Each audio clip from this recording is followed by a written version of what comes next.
सनातन धर्म में नवरात्रि का विशेष महत्व है। इन 9 दिनों में मां दुर्गा के 9 अलग अलग स्वरूपों की पूजा अर्चना की जाती है। नवरात्रि के पहले दिन मां शैलपुत्री का पूजा का विधान है। पौराणिक कथाओं के अनुसार मां शैलपुत्री पर्वत राज हिमालय की पुत्री हैं। शैल का मतलब होता है पर्वत। पर्वत अडिग है, उसे कोई हिला नहीं सकता। जब हम भगवान की भक्ति का रास्ता चुनते हैं तो हम खुद को भी पर्वत की तरह हमें अडिग रखना होता है।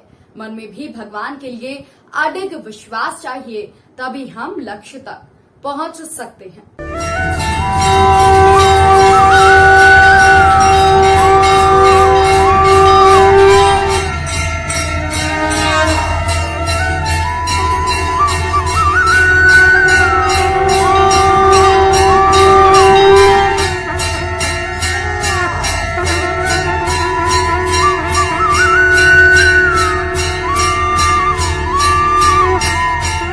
माता के दाहिने हाथ में त्रिशूल और बाएं हाथ में कमल विराजमान है।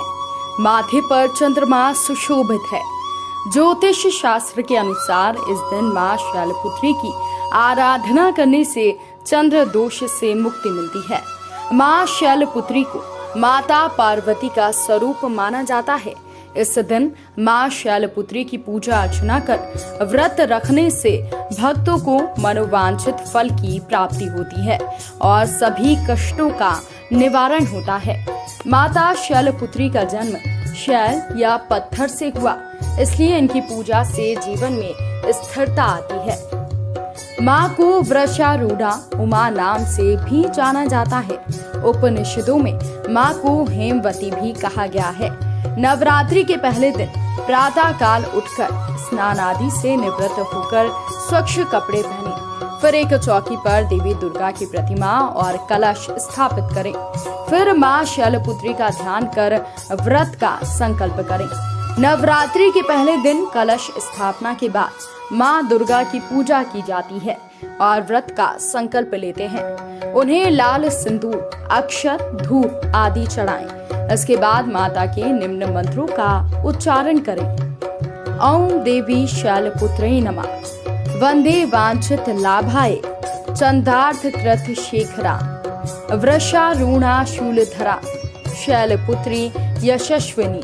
पौराणिक कथाओं के अनुसार राजा दक्ष ने अपने निवास पर एक यज्ञ का आयोजन किया था।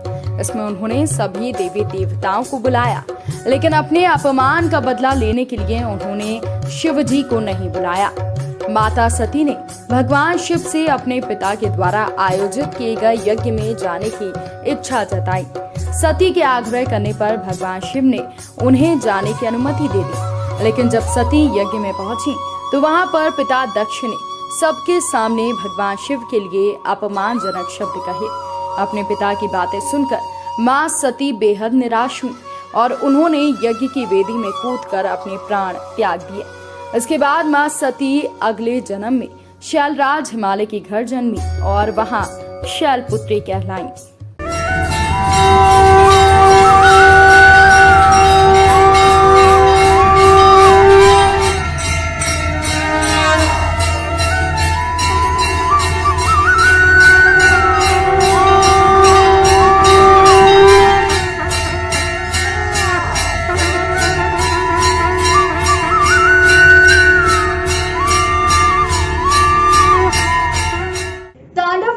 नवरात्रि स्पेशल में हमने आज आपको मां के प्रथम स्वरूप के बारे में बताया।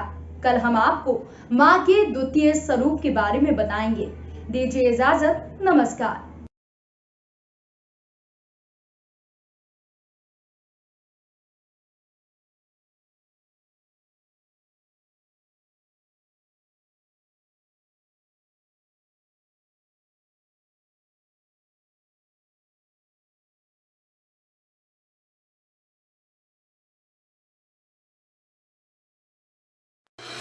Rabindranath for a skill-based university. University.